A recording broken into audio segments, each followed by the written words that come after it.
Muito bem, gente, começa agora mais um episódio do seu podcast no contexto, sua experiência semanal de estudo da Bíblia, é claro, baseado na lição da Escola Sabatina Jovem, Conflito, Cosmovisão Adventista sobre a luta entre o bem e o mal. Está sendo uma experiência incrível, já chegamos aqui ao nosso 10º episódio, está passando muito rápido, espero que você esteja aproveitando ao máximo aí cada conteúdo, cada episódio, cada tema, para que você não só amplie sua compreensão sobre esse grande conflito, mas saiba que nesse grande conflito, sim, Deus deixou ferramentas simples, mas que são fundamentais para que você aproveite ao máximo a vitória de Cristo, que já é sua.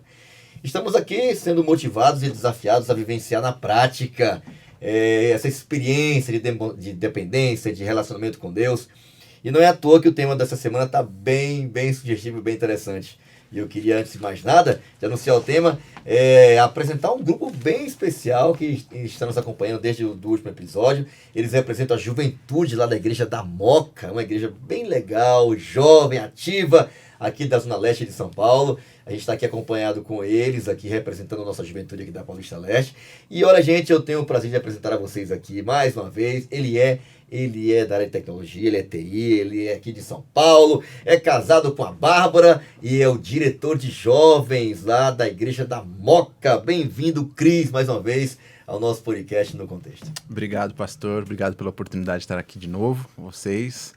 É uma da hora, hein, mano? Essa camiseta aqui, pastor, é a nossa identidade dos jovens lá da Moca. Não é? Quem ainda não conhece um pouquinho do nosso Ministério Jovem, aproveita e acompanha a gente pelo Instagram, Jovens Moca. A gente toda hora tem coisa nova na página. Pessoal, acompanhem. Nosso Ministério Jovem tá muito ativo, hein? Só coisa boa acontece lá. Que legal. Com a gente veio aqui também o pastor Danilo, que ele tá sempre apoiando a gente ali no Ministério Jovem. Tá pastor presente ali. Tudo que a gente precisa do apoio, ele tá lá. Quem nunca recebeu uma mensagenzinha, eu até comentei no último podcast, meu amado, meu querido, meu amigão. Esse pastor é fera, ele é uma bênção no nosso Ministério Jovem, na nossa Igreja da Moca, viu? Amém, que legal.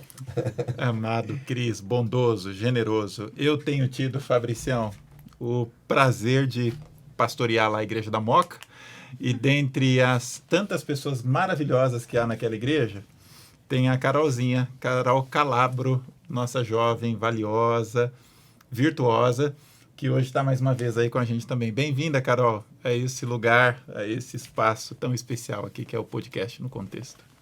Obrigada, pastor Danilo. E bom, acho que dispensa apresentações, né? Estamos aqui com o famoso pastor Fabrício, quem não conhece. Prazer nosso, Carolzinha. É isso aí. Ó, pronto, acabou. Tá vendo aí, ó. Tive o prazer de conhecer a Carol e sua família algum tempo atrás. Aí, uma missão teve na Moca, 2019, né? Sim. Foi muito legal aquele tempo ali também. A juventude muito animada e cada vez mais crescente, desenvolvendo, né? Sendo ativo na comunidade, que é o que realmente importa. Deus abençoe. Obrigado por estar aqui, tá? Obrigada. Você é uma bênção, Carolzinha. Muito bom. Bom, eu queria também desafiar você a não só estar acompanhando a gente aqui, né? Mas também acompanhar nosso Instagram do Ministério Jovem, Jovens Adventistas APL. Acompanha lá os bastidores, os projetos do Ministério Jovem, os treinamentos, capacitações, encontros, eventos. Nossa agenda para o ano tem muita coisa ainda pela frente. Estamos em maio ainda, tem muita água para passar abaixo dessa ponte aí. E eu sei que Deus vai abençoar muito você que está aí atuando aqui em São Paulo, Zona Leste, em algum lugar do Brasil, do mundo, para ser ativo, anunciando, apressando, aguardando e anunciando em todos os cantos de onde você está aí a breve volta de Jesus. Tá vendo? Maranata, é isso aí. Essa é a nossa razão de estarmos aqui vivos, ativos, até que ele venha, tá? Eu queria também desafiar você a perseguir acompanhar nosso conteúdo aí no canal do YouTube Paulista Leste. Você acompanha o nosso material sempre lançado, disponível no início de cada semana após o almoço de sábado aí, em áudio e em vídeo, para você poder aproveitar esse conteúdo e compartilhar também com alguém que você ama, conhece, para motivá-lo ainda mais a estar por dentro dos detalhes finais desse grande conflito entre o bem e o mal, do qual a gente já sabe, já existe um vencedor. Então, o mais importante de tudo, escolhe o lado certo, tá? E o lado certo é o lado de Jesus. Eu queria pedir aqui que o Cris fizesse uma oração aqui com a gente, pedindo a bênção de Deus, para que a gente batesse um papo bem legal. A gente falou sobre oração, Bíblia, e tá vindo missão por aí, viu? Eu queria convidar você a orar pelo tema de hoje também. Vamos orar. Querido Deus, amado Pai, muito obrigado por mais uma oportunidade que o Senhor nos deu de compartilhar um pouquinho da Tua Palavra, Amém. Estudar o estudo da Tua Palavra, recapitular a lição E que essa lição, Pai, esse podcast possa alcançar a vida de outros jovens também, para que sua palavra possa ser compartilhada ao mundo. Amém. Pedimos agora a tua sabedoria e a tua luz para nos iluminar e ajudar a compartilhar um pouquinho do teu estudo. Amém. Pedimos a tua misericórdia, em nome de Jesus. Amém. Amém.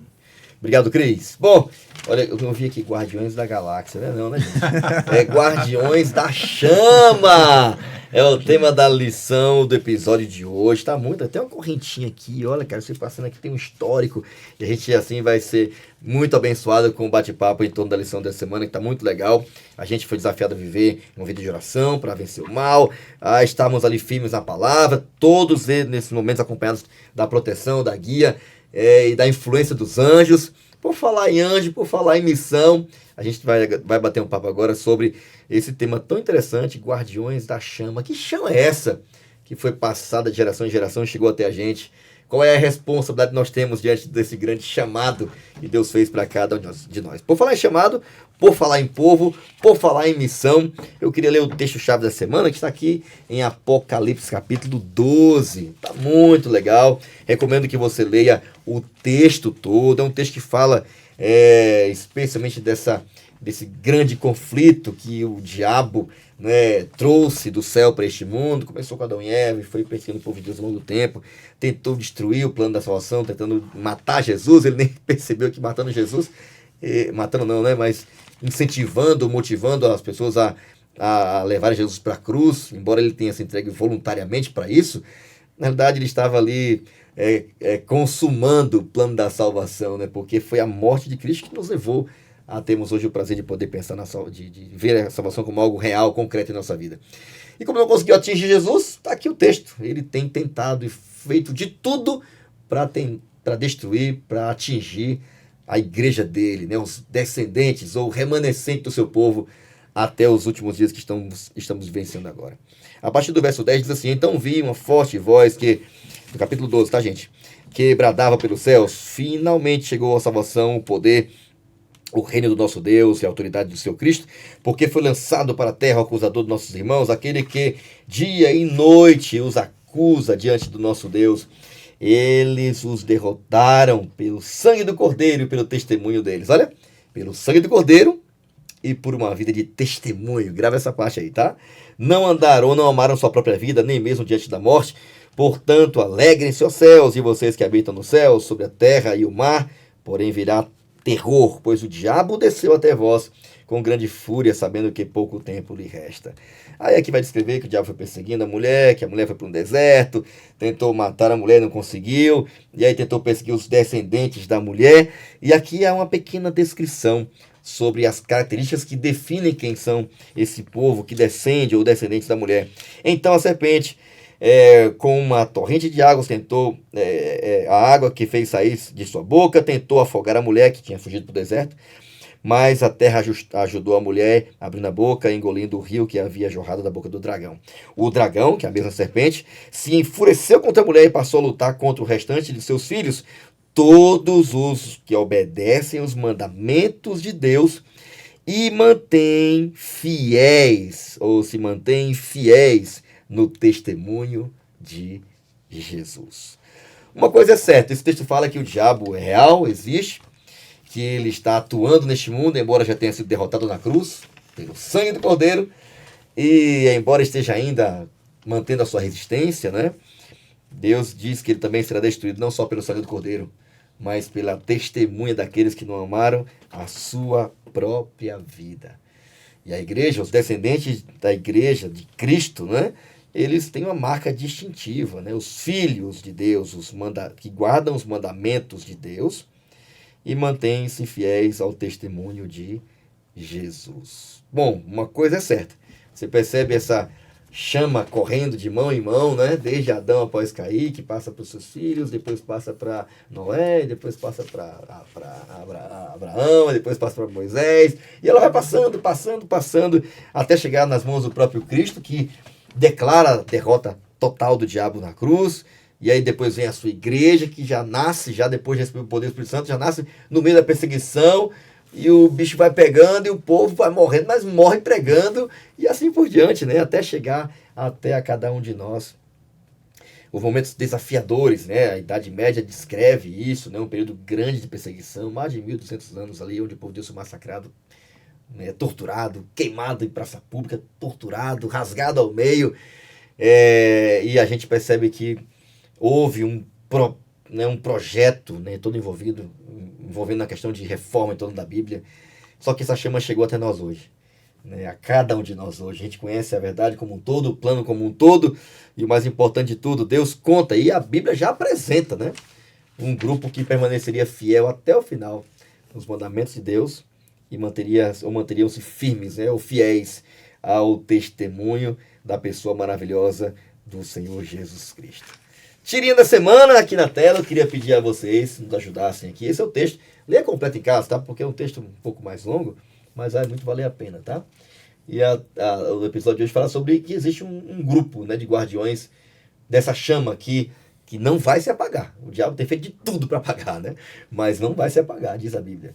Eu queria ouvir de vocês qual é a impressão da tirinha da semana. Tá muito igrejeira, né? Mas aí, qual é a leitura de vocês aí da tirinha da semana? Vou começar falando. A tirinha, eu olhando ela assim, dá para ver que Satanás, que nem você falou, fez de tudo para apagar essa chama. E sempre tem alguém para não deixar essa chama ser apagada. Então, Legal. A mensagem ela precisa continuar independente do que aconteça. Então, a gente pode observar que a mensagem vai sendo passada de tempos lá atrás até hoje, onde a gente vive, que é um tempo mais contemporâneo. Uhum. Né?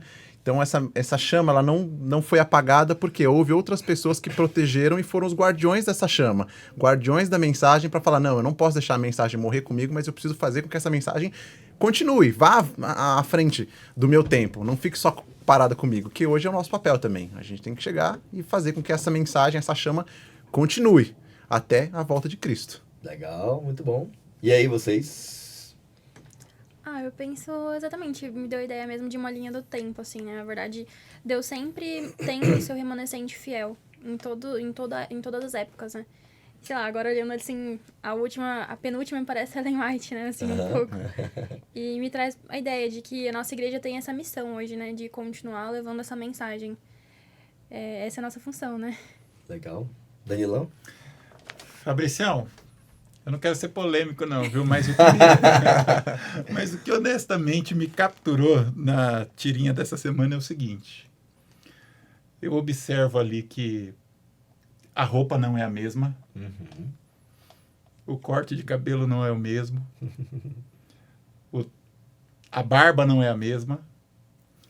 Mas a chama é a mesma. O que eu quero dizer, portanto, é que Deus não pediu para a gente ser guardião daquilo que é tão periférico que a gente gasta tanta energia, às vezes, como igreja, né? Uhum. Deus pediu para a gente ser guardião daquilo que é essencial, daquilo que é princípio, daquilo que é verdade, daquilo que tem que ver com a salvação das pessoas. Não sei se eu me fiz entender. O que mais me chamou a atenção, a parte que mais me prendeu assim, é o fato de saber que agora está na nossa mão. É legal pensarmos, né, no que foi feito no passado, né? Quem nos impressiona com o preço que Jesus pagou, né, para que a verdade chegasse até nós, né?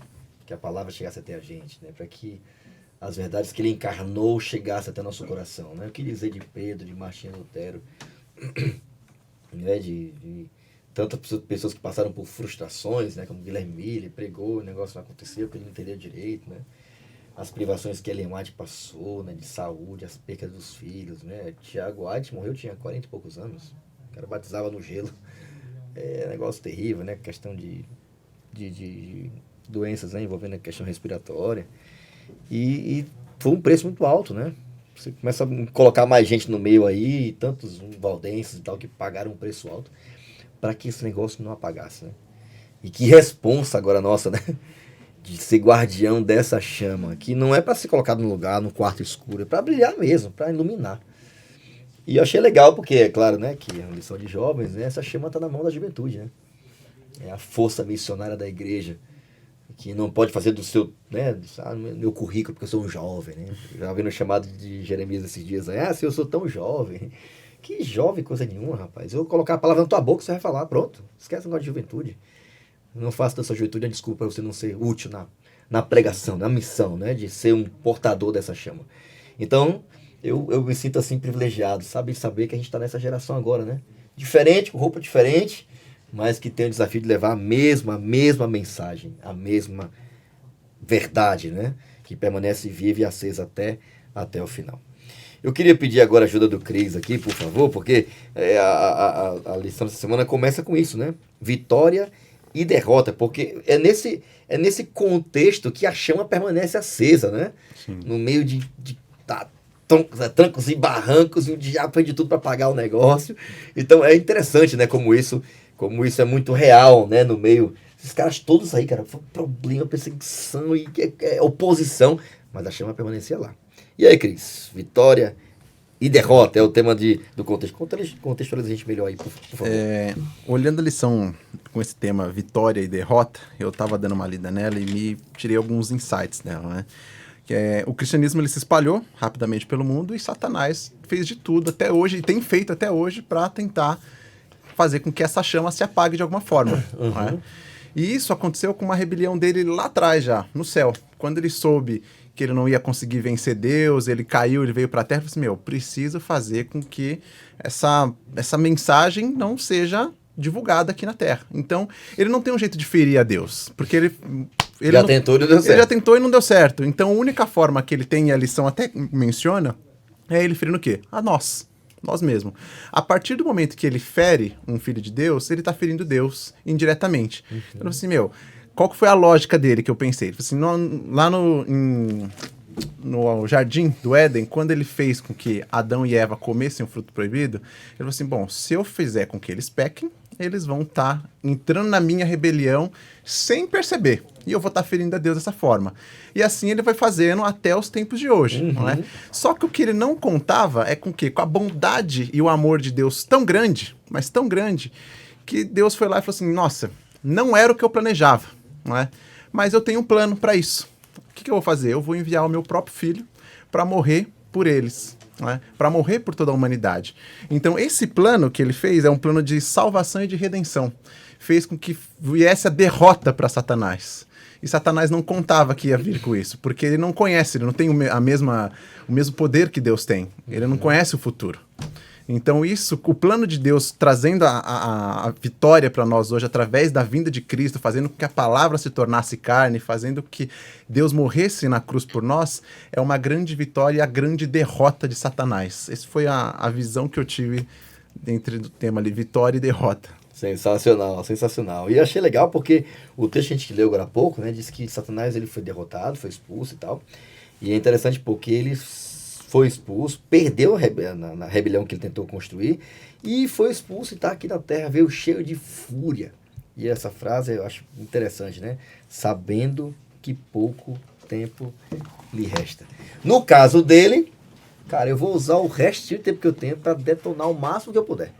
Enganar o máximo que eu puder, interromper o máximo que eu puder, ferir o máximo que eu puder, desanimar o máximo que eu puder para que, pelo menos, eu retarde de alguma forma ou não tenha todo mundo sendo salvo, né? E a forma que ele teve para que isso realmente, se o plano acontecesse, foi tentar barrar a palavra de Deus, né? Curioso, né? Porque Deus, ele... Achei legal na lição, falei assim, devemos ser gratos a Deus por não ter, graças por Deus não ter saído de férias depois da salvação que foi garantida no Calvário. Em vez disso, Jesus continuou sua obra no mundo por intermédio do Espírito Santo. Então, ele continua a obra de forma poderosa, né? Porque a igreja, ela explodiu em crescimento. E quanto mais a perseguição acontecia, né? O diabo, o texto já fala, né? Que tentou de tudo. Porque sabe pedir pouco tempo. Na cruz ele foi expulso do céu. Caiu como um raio, diz a Bíblia, né? Perdeu, né? O príncipe Shimano foi destronado. E Jesus, ele assumiu o trono, o controle de tudo. Então ele sabe que está derrotado. Então tudo que ele puder fazer para destruir... A lição fala assim, ó.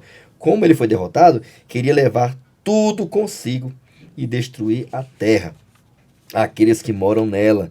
E aí ele usou de tudo, apedrejamento, perseguições, né? Ele matou os apóstolos, ele acabou sendo hostil, violento, tudo que ele pôde fazer para que o evangelho não se espalhasse, ele tentou. Pior de tudo, né? Quanto mais ele tentava matar, mais crescia. Mais crescia. Então, realmente a gente percebe claramente de que a vitória do evangelho de Cristo, ela foi plena e continua sendo plena, por mais que a gente saiba que no mundo há milhares de pessoas que não conhecem o evangelho, por mais que haja letargia espiritual no mundo todo, né, a gente percebe isso, o evangelho ele continua e vai continuar prosperando, porque Jesus ele já venceu.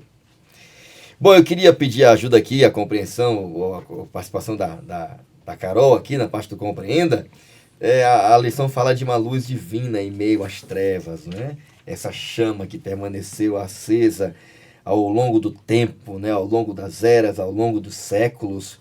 A gente percebe claramente que Jesus ele venceu Satanás. Satanás tem pouco tempo e ele fez e fará de tudo, não é, Cris? Para que essa chama se apague. Eu queria que você tentasse dar para nós aqui um vislumbre, né, de como é que essa luz permaneceu acesa no meio das trevas até hoje. Eu achei interessante, né, que aqui em Apocalipse 12, 13, ele diz, né, quando o dragão foi lançado à terra, começou a perseguir a mulher, que dera à luz o menino. Foram dadas às mulheres as 2 asas de grande águia para que ela pudesse voar para o lugar que lhe havia sido preparado no deserto, onde seria sustentada durante um tempos e meio tempo, fora do alcance da serpente. Interessante aqui, né, que o próprio Cristo leva a mulher ao deserto, mas ali ela é protegida, né, ela é sustentada. Isso eu achei bem interessante. Igual o Espírito Santo levou Jesus para o deserto. Exato. E aí a lição traz, né, que a Bíblia também promete que não importa quão intensa se tornasse a perseguição, Deus sempre preservaria a sua igreja de ser completamente destruída. E aí o tema da lição de segunda é luz divina em meio às trevas, né? Apocalipse 12 traz pra gente um período de mais de 12 séculos de perseguição, né? E ainda assim a igreja foi preservada. A lição também traz pra gente os valdenses, né? Que se refugiaram em montanhas, em regiões isoladas no norte da Itália. E que sofreram muitos massacres, né, na mão de diversos exércitos. Até que algumas pessoas muito reconhecidas, né? Até hoje, mantivessem a fé viva. Aqui fala de John Wycliffe, John Hus, Jerônimo, Martinho Lutero, né, até que foi dado início à reforma. Então, essas coisas me chamaram a atenção, né? Quando Satanás ele não consegue destruir a Cristo, ele persegue a mulher. E a Bíblia deixa claro de que Deus tem um povo nessa terra, né? E que o dragão está irado contra esse povo. E eu fico pensando que não é contra todas as igrejas, né? Como algumas vezes a gente pode pensar, mas é contra um povo específico, um povo que decide ser fiel. Então, toda vez que a gente se colocar ao ser fiéis aos mandamentos de Deus, né, e a sua lei, e conter o testemunho dele, a gente vai estar imerso e sujeito a perseguições.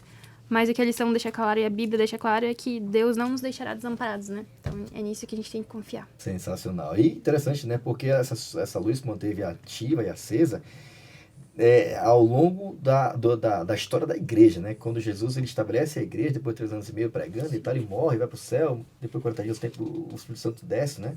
50 dias, né? Foi 40, depois mais 10. E diz que eles já saíram pregando com poder, né, cara? Com muito poder. E a perseguição já começou. E achei legal essa parte da lição, dizendo que toda vez que alguém se colocar firmemente ao lado da verdade, da chama da verdade, vai ser impossível não ter oposição do diabo. Sim. Porque tudo que ele... Como foi no passado, não vai ser diferente agora, né? Foi assim com a igreja cristã, foi assim com Paulo, né? Que um dia também já foi perseguidor, depois virou um grande missionário. Né? Foi assim ao longo dos tempos inteiros, né? Você mencionou agora há pouco, toda a história dos valdenses e tal, que muitos deles morreram, né? Nas cavernas, alguns prepararam seus próprios filhos para ir de forma arriscada e pregar na cidade, depois voltar. E tantos, né? Em meio a esse período grande de perseguição, né? A gente chama de Idade Escura, Idade Média, Inquisição, chama o que você quiser. Mas é histórico, né? Mas esse período começou e ele também terminou, né? O papado, na época que usava seu poder religioso e político para poder perseguir, cessou, né? Napoleão Bonaparte ordena Bestia prender ele prende, tira o poder dele e, curiosamente, né? Essa ferida mortal que foi causada, ela diz, a Bíblia está sendo curada, né? E muito prontamente diz, né, a escritora cristã chamada Ellen White, né, voz profética aos adventistas, ela fala assim, olha, quando a verdade for pregada tal como foi no passado, com poder, as fogueiras irão ser acesas novamente, né? O poder da perseguição vai se levantar novamente. Mas acho que o ponto importante aqui, que eu tirei para mim, é que assim como Jesus venceu, né? No meio do deserto, perseguiram também. Essa igreja que fugiu para o deserto, né, para esse lugar que hoje se tornou a maior potência mundial do mundo, né, o lugar da liberdade religiosa, que é a América do Norte, né, onde era a princípio um deserto, continua sendo um deserto, né, mas se tornou a maior potência econômica do mundo, religiosa e cultural do mundo todo. Este palco profético é o lugar onde, mais uma vez, a perseguição vai ser iniciada. E uma coisa é certa, Deus em nenhum momento. Foi assim no Éden, foi assim no tempo lá do Egito, foi assim também no dia de Jesus, lá em Babilônia também, foi assim agora. Uma coisa é certa, Deus vai guardar a sua igreja. E a chama não vai se apagar. Amém. Não é? A promessa maior é essa. Eu vou guardar. Guardei no deserto, vou guardar agora também. O meu remanescente vai permanecer firme até o final. Para que milhões ouçam o evangelho e sejam salvos. Deus vai ter que usar alguém. Né? Ele está dizendo assim, tem alguém. Você quer fazer parte desse grupo? Mas eu já estou dizendo que tem alguém. Então, se for, porque eu já garanti, no passado e hoje também, de que eu vou dar todos os meios necessários para que o evangelho alcance o objetivo, que é alcançar pessoas do mundo todo. É isso? Danilão, tá me olhando aí, Danilão? Então, eu falava. Mas eu queria até pedir tua ajuda, Danilão, agora, porque os desafios, né, desses últimos tempos, que a Bíblia chama de tempo do fim, são enormes, né? Se foi no passado, não seria diferente agora, ainda mais. Bom, se teve oposição, mal a igreja começou, já teve grande oposição, morte, perseguição, né? Imagine agora os desafios do fim dos tempos, né? Para que essa mensagem seja concluída. E eu queria ouvir de você, Danilão, aqui na parte do comente, o que você queria destacar aqui da parte aqui da terça-feira. Fabricião, eu sempre tento fazer essa leitura da Bíblia, da lição, assim, tentando vestir a carapuça, sabe? Uhum.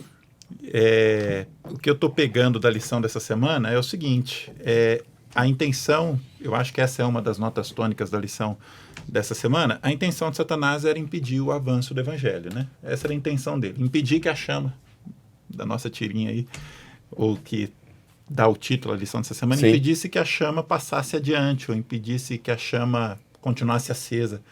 Lá atrás ele usou do método da agressão, do método da perseguição, do método da violência, né? Eu suponho que hoje a intenção dele é a mesma, ele continua intencionando fazer com que o evangelho não se propague, que a chama não seja compartilhada. Eu acho que ele se tornou mais versátil no método apenas. Talvez hoje não seja os desafios que a igreja enfrenta no tempo do fim, né? Talvez hoje não seja a perseguição, embora ela também exista. Talvez hoje ele use como instrumento para fazer com que o evangelho, para impedir que o evangelho avance, a agenda cheia. Talvez ele use como instrumento hoje para impedir com que a igreja cumpra o papel dela de propagadora do evangelho, seja o excesso de compromissos, o excesso de demandas pessoais, essa nossa ânsia por aquilo que é propagado na sociedade contemporânea de vencer na vida, né, de vencer a própria vida. Fato é que a intenção dele continua a mesma, mas eu suponho que esse seja um dos desafios contemporâneos que a gente enfrenta. Mas para além desse, e individualizando a situação, porque a gente sempre fala da perseguição relativa a um povo, mas quando Paulo escreve a Timóteo lá, ele diz que todo aquele que decidir viver piedosamente em Cristo vai ser perseguido também, né? Então, existe a perseguição ou a barreira que Satanás tenta colocar a um remanescente, a um grupo de pessoas, mas existe também a luta dele no plano individual, né? Uhum. Daquele que tenta se posicionar como um servo fiel de Jesus e que, em resposta a isso, suporta bastante lutas. Então, a síntese aqui da minha fala é o seguinte: eu acho que nem sempre o evangelho ele produz paz, né? O evangelho, às vezes, ele produz espada, às vezes aquilo que Cristo pediu para que a gente fizesse não é tão popular. E por não ser tão popular, o que não significa que todos se afastarão, né? O que eu acho é que é o seguinte: o muito amor de alguns fazem com que alguns se aproximem, mas faz também com que outros se distanciem.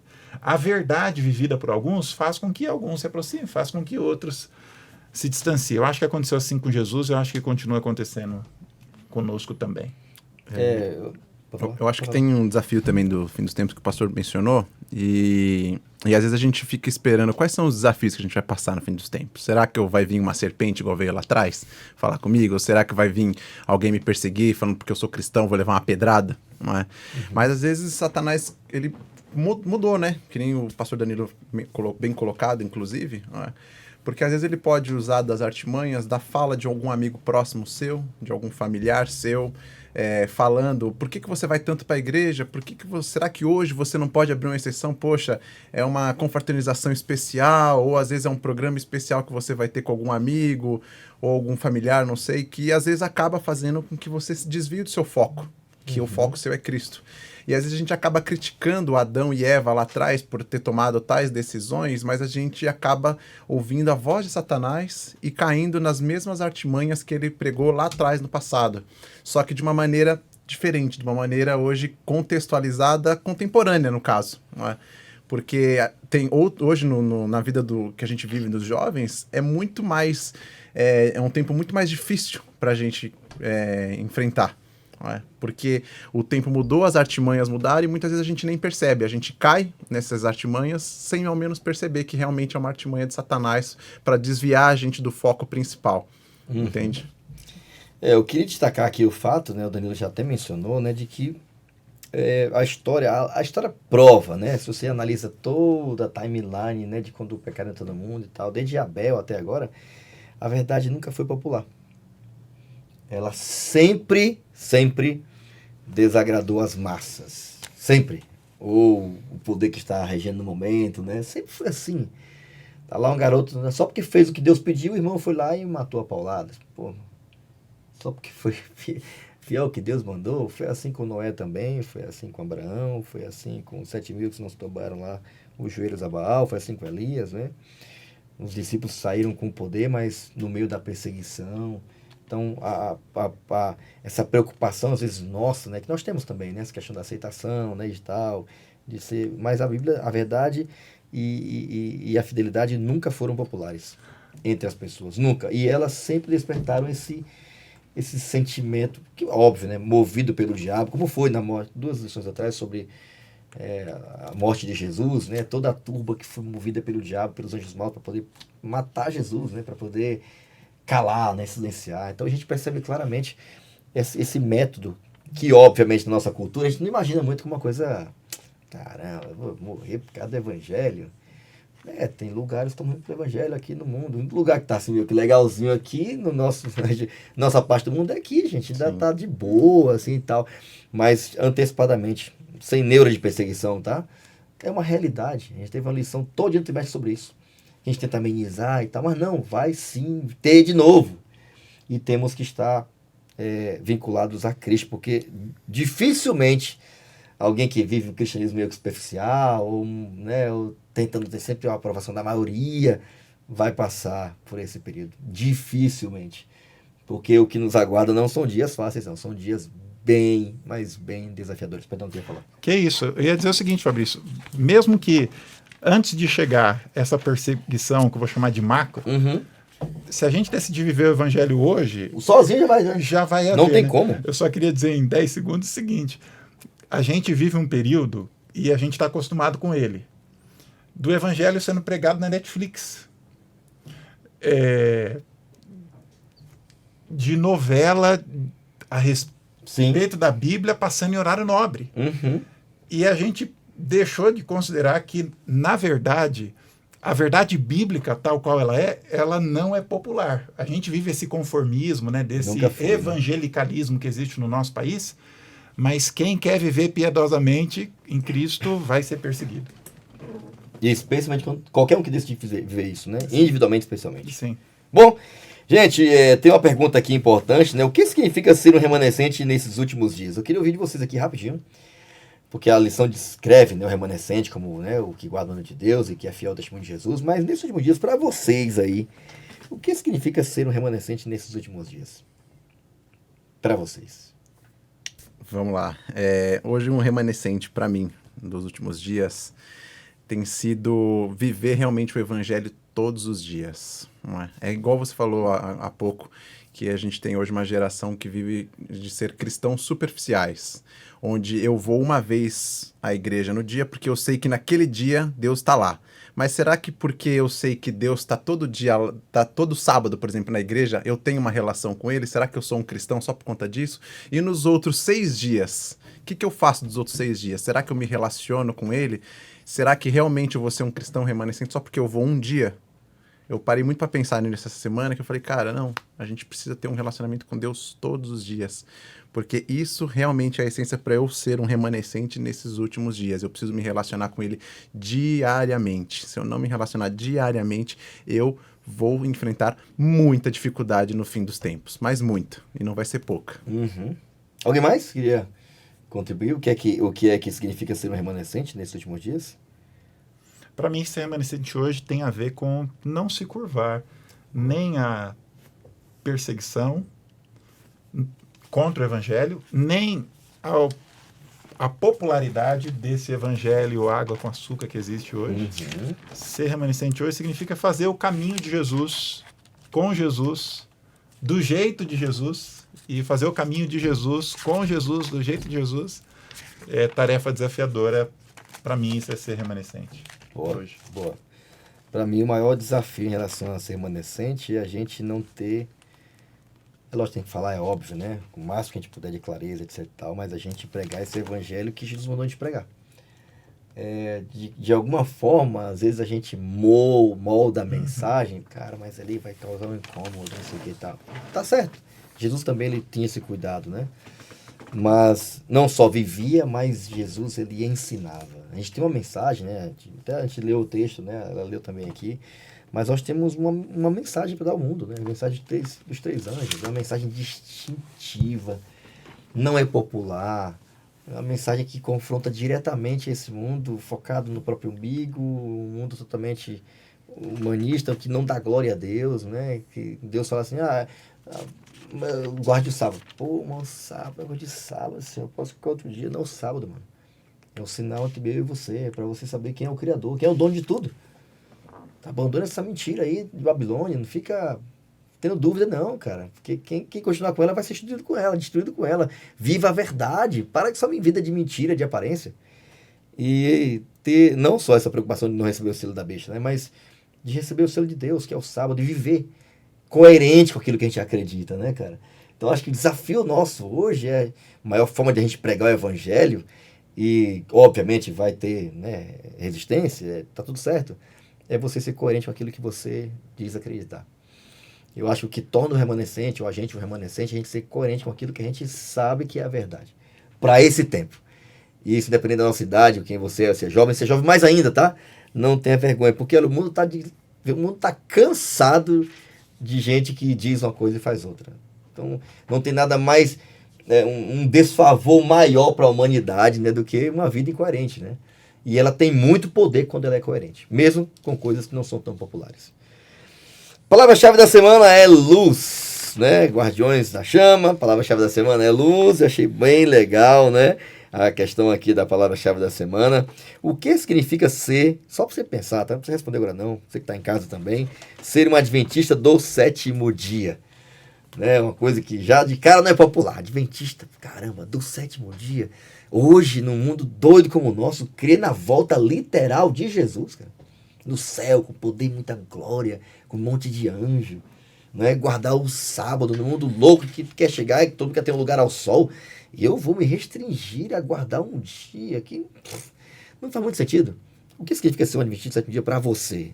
Para assumir essa identidade? Como tem sido a sua jornada pessoal na compreensão da identidade, da missão da igreja adventista? Deus tem uma missão para essa igreja, tem falado tanto de chama. O que ela representa? O desejo de iluminar lugares escuros ainda. De transmitir ela para outras pessoas. E eu acho extraordinário. Realmente ser um adventista, um jovem adventista do sétimo dia, é um grande desafio, é uma grande responsabilidade, mas também é um grande privilégio, cara.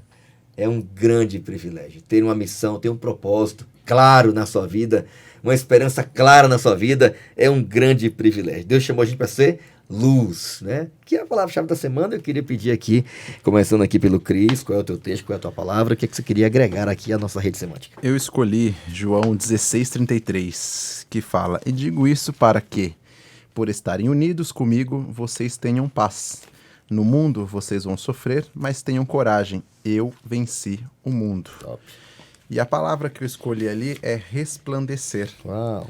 Porque nesse texto falando que a gente vai passar por tribulação, que a gente vai sofrer, mas que é pra gente ter coragem, porque ele venceu o mundo, me faz ver que a luz que ele fala, que é a palavra semântica da semana, ele faz resplandecer a mim que eu tenho uma esperança que eu posso crer no amanhã. Porque ele venceu o mundo e ele falou que eu vou sofrer, mas calma, o dia de amanhã deixa comigo, né? Que eu venci o mundo. Amém. Top demais. Resplandecer, palavra-chave da luz, e a do Cristo foi resplandecer. Carol, teu texto, tua palavra. A minha palavra eu colocaria propósito. Eu acho que a gente... Boa. Ser luz é o propósito de Deus para nós. Então, eu acho que pra gente manter essa chama ativa em nós, a gente tem que estar atuando no propósito, né, que o Senhor tem para nós de continuarmos sendo luz. E o texto que eu escolhi tá em Romanos 8, do 31 ao 39.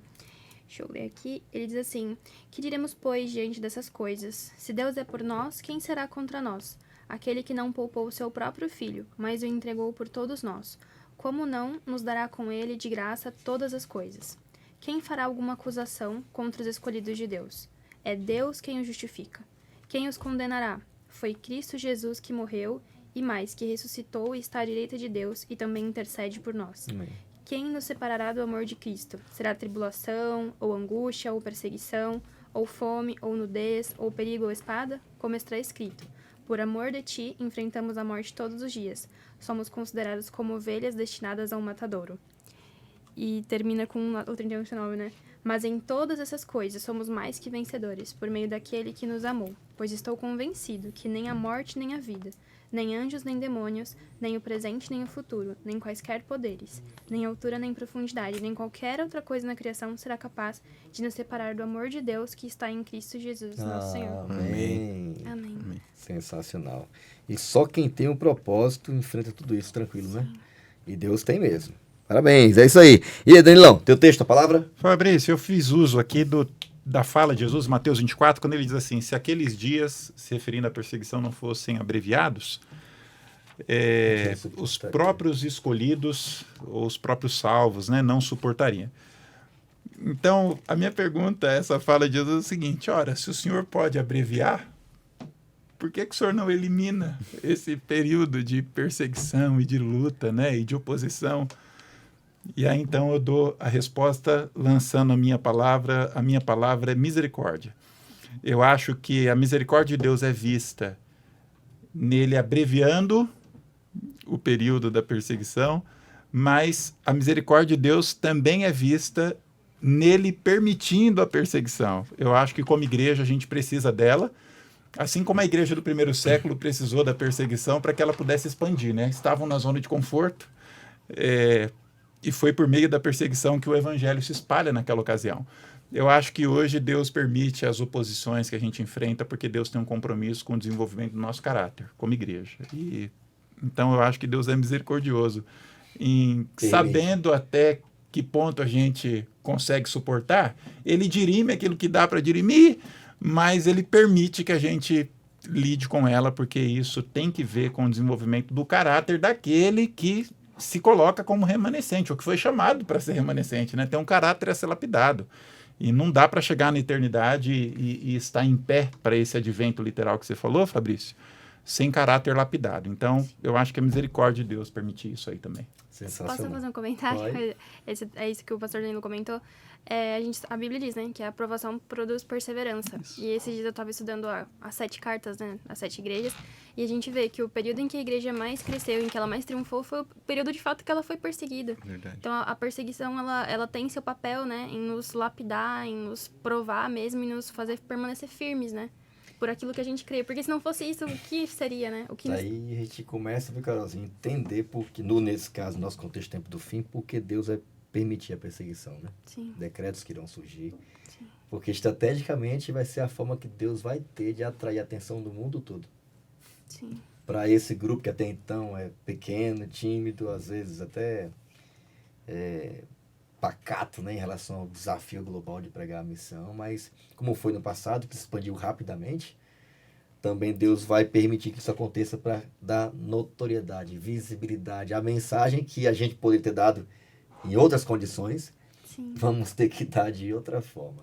Mas uma coisa é certa, ela vai ser dada. Amém. E ela vai iluminar o mundo todo, diz Apocalipse capítulo 18, né?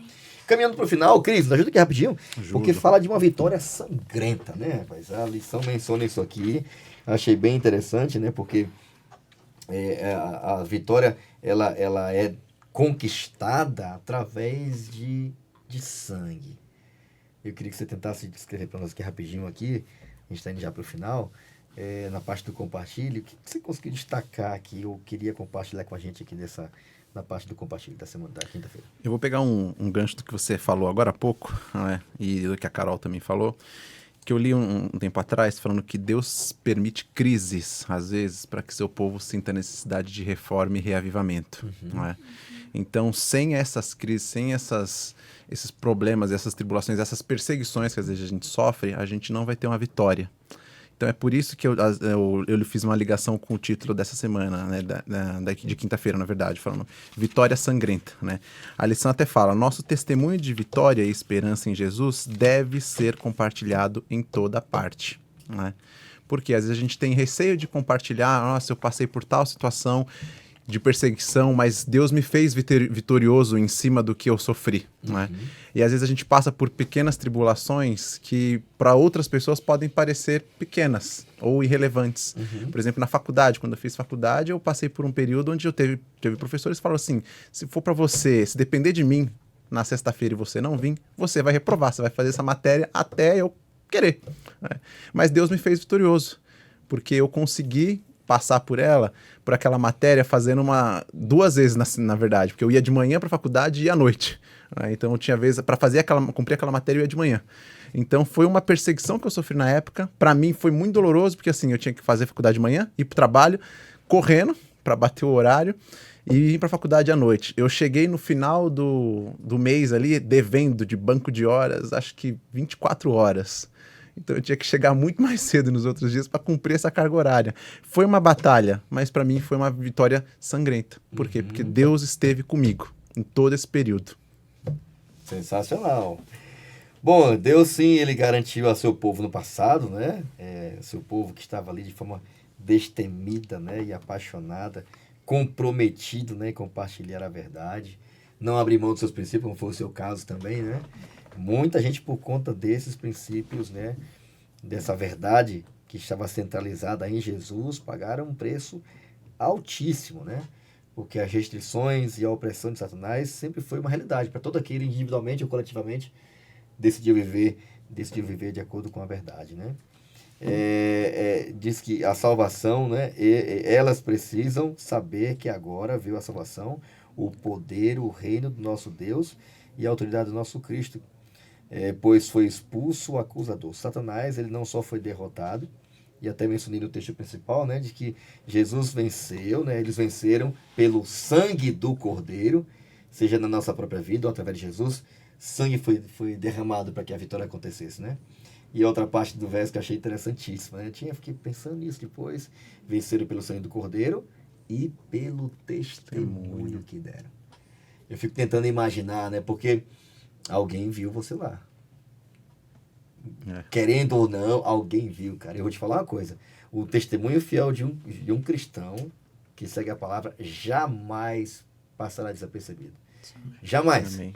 E é por conta disso, dessa opressão que às vezes acontece, ou no meio dessa situação, que o testemunho é dado. E que alguém está vendo. Sim. Alguém está percebendo. E através disso, que a gente nem percebe, alguém vai estar tomando suas decisões. Amém. Porque essa é a forma que Deus teve e tem no passado e agora também, para que pessoas conheçam o Evangelho, né? Através do sangue dele derramado e do compromisso de alguém de viver esse testemunho, né? Eu aceitei, conheço a verdade e vou viver coerentemente com ela. Eu acho que mesmo que eu tenha que andar 3, 4 milhas a mais. Eu acho que o melhor testemunho que a gente tem é o espelho da nossa vida. Não é? Porque se a gente... Às vezes você não precisa nem falar que você é cristão, mas as suas atitudes demonstram que você é um cristão, demonstram que você vai na contramão do mundo, e muitas pessoas às vezes só percebem que você é cristão pelo seu jeito de agir. Já teve vezes assim dos nossos amigos meus e da Bárbara, só de olhar pra gente e falar assim, vocês são cristãos, né? E a gente falou assim, só pelo jeito da gente agir, de falar, de andar, sabe? O pessoal percebe. Então, eu acho nada melhor do que o nosso próprio testemunho de vida para poder mostrar o caminho que a gente segue. Sensacional. E aí fica aqui uma pergunta, né? Para você mesmo, pra gente que tá acompanhando, assistindo, ó, aqui mesmo, a gente aqui, ó. Você vai responder, só pra você ficar pensando, tá? Em que áreas da sua vida você não permitiu que a vitória de Jesus o libertasse, né? Em que áreas da sua vida? O que está impedindo você de entregar essas áreas a Deus? Eu anotei aqui algumas coisas, cara. Temperança, tem que crescer, alimentação, descansar, né? Ser uma vida mais equilibrada, paciência, especialmente com o esposo e filho, a gente já tem que chamar para fora, né? Pra igreja, né? Pra comunidade. E às vezes a gente não vive isso em casa, né? E eu fico me pegando, pensando muito nisso. Então a gente não consegue... Cara, a gente consegue vencer um alimentinho específico, cara. A gente quer passar pela perseguição. É um negócio meio louco, né? Não é estranho? Então, é nas pequenas coisas que a gente revela de que lado a gente está, né? E nessas coisas que Deus quer ter vitórias na nossa vida, porque é a nossa vida. A gente viu um carinha com uma tocha, né? Eu fiquei pensando depois, na verdade, a gente é a tocha. O fogo tem que queimar na gente, né? Do Espírito, para fazer a gente brilhar, né? E a nossa vida transformada que vai ser o melhor argumento para o testemunho do Evangelho, né? Terminando, que nosso produtor já olhou para nós aqui com uma cara feia, vamos lá. Vindicadores da Justiça, considerações finais, queria ouvir de vocês aqui, concluindo a parte do consenso aqui. Começando aqui pelo Danilo, o que é que você queria destacar aqui na parte de sexta-feira, chegando ao consenso final, que considerações finais você queria dar para quem está nos assistindo aqui, ou o que é que você queria destacar da última parte aqui da lição? Danilão. Lição boa demais, né, Fabrício? Que é até Top. difícil a gente selecionar as últimas palavras aqui.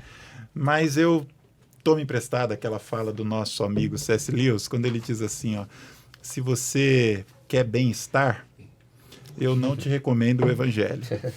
Se você quer bem-estar, ele completa a frase e diz assim, eu te recomendo uma boa garrafa de vinho. O que ele queria dizer com isso? O que eu quero dizer com isso também, né? Nós fomos plantados nesta terra para sermos chama, fazermos a diferença, e isso tem custo. Então, meu apelo para os jovens que nos assistem hoje é o seguinte, olha aí para a sua vida e talvez você esteja bastante atarefado, com o trabalho te sufocando, com a faculdade também, porque você precisa vencer na vida, ganhar na vida. Mas veja, ser cristão tem custo, mas o final vale a pena. Vale a pena. Que Deus ajude aí a nossa juventude e a gente a sair da nossa zona de conforto e vivermos à altura desse chamado tão nobre que foi feito a nós, da pregação do Evangelho. Amém. Amém. Carol. Eu tava ouvindo tudo isso que a gente conversou e eu peço a Deus que nos capacite, que nos ajude para que nos momentos que se aproximam a gente possa permanecer firme, sabe? Tipo, sempre olho para Daniel e seus amigos e eu peço para Deus que quando os momentos vierem, que a gente tome uma decisão, que a gente se posicione, porque não há meio termo no grande conflito, né? Não existe meia verdade e a gente tem que se posicionar. Então eu peço a Deus que nos fortaleça para que no momento certo a gente se posicione e que a gente seja um testemunho vivo dessa verdade que a gente crê e que é real. Top demais. Cris? Lição boa demais. Tudo que a gente falou aqui aquece o coração, né? E o que eu tenho para tirar da lição de sexta é um trechinho dela aqui que é bem curto. Fala assim, aquele que desonra a Deus por suas palavras e obras, que não reconhece a Cristo como seu Salvador, coloca-se do lado que vai perder. Eu achei esse texto muito pesado, muito forte, para a gente realmente pensar nas nossas atitudes e na nossa vida. Será que realmente a gente está honrando a Deus da maneira que é para ser honrado? Será que a nossa vida é um espelho do que a gente quer que realmente passe para adiante? Será que eu estou carregando a tocha que a lição até mostra na tirinha no começo da semana? Será que realmente eu sou a pessoa que está com a tocha na ponta para levar a mensagem para outras pessoas? Isso me fez refletir bastante. Sensacional. Destaca algum texto especial que eu li aqui também, ó. Há um velho temperamento natural com o qual contender, mas esse temperamento deve ser levado em sujeição a Cristo Jesus, para que possamos estar em terreno vantajoso com Deus. Sabe aquele negócio? Nasci assim, vou morrer assim. Mano, no meu caso, né? Bota esse temperamento aí, cara, sujeita ele a Cristo. Sujeite tudo a Cristo. Tudo. Porque não fazendo assim, começou a desonrar a obra de Cristo, né? Sim. Mas é se colocar numa vida de derrota, né? Deus, ele quer que a gente tenha uma vida, até terminou aqui, né? Jesus morreu como vencedor. E é essa vitória que ele quer dar pra gente, né? Se não formos profundos estudantes da Bíblia, decididos, fortalecidos e firmados, a sabedoria dos grandes homens do mundo nos desviará. A Bíblia tem que ser nossa norma de fé e prática, né? E viver de acordo com ela, abraçá-la pedir a misericórdia de Deus para que ela tenha poder em nossa vida, para mudar a nossa vida, cara. Porque mudando a nossa vida não tem como. A gente vai ser a testemunha que Deus espera que a gente seja, né? A gente vai estar vivendo de forma decidida ao lado dele, vivendo essa vida vitoriosa, poderosa. Não sobre as coisas do mundo, mas sobre a nossa necessidade de viver e depender e de se parecer cada vez mais com Deus. Obrigado, viu, por estar com vocês aqui. Eu queria pedir aqui, Danilão, terminasse com oração, por favor. Vamos orar. Pai querido, obrigado por lição tão valiosa. Obrigado porque nas nossas lutas o Senhor nos acompanha. Ajuda para que a gente consiga praticar e ser reavivado com aquilo que a gente estudou nessa semana. Amém. É a nossa prece por Jesus. Amém. Amém. Obrigado, Danilão, pela parceria. Prazer. Bom demais, hein? Valeu, Carol. Foi bom demais, hein? Obrigada, gente. Cris. Obrigado, pastor. E obrigado também, os Jovens da Moca. Obrigado, foi demais estar com vocês aqui, tá? E obrigado a você também que está aí, acompanhando nosso podcast, assistindo, ouvindo. Foi muito legal. Espero que você tenha saído daqui motivado a entender que agora a tocha está em suas mãos. Compartilhe, viva o Evangelho de forma coerente, abrace a verdade para esse tempo e seja a chama de Jesus a iluminar a vida de alguém que ainda não conhece o amor de Deus. Tá bom? Não esquece de seguir a gente nas redes sociais, nosso canal do YouTube, nosso Instagram. Compartilhe esse conteúdo e vamos em frente, seguindo firme, sabendo que nesse grande conflito do bem e o mal, entre o bem e o mal, já existe um vencedor. Esteja do lado certo, esteja ao lado de Jesus e da sua palavra. Deus te abençoe. Nos encontramos em breve no nosso próximo episódio do podcast No Contexto. Te espero lá. Tchau.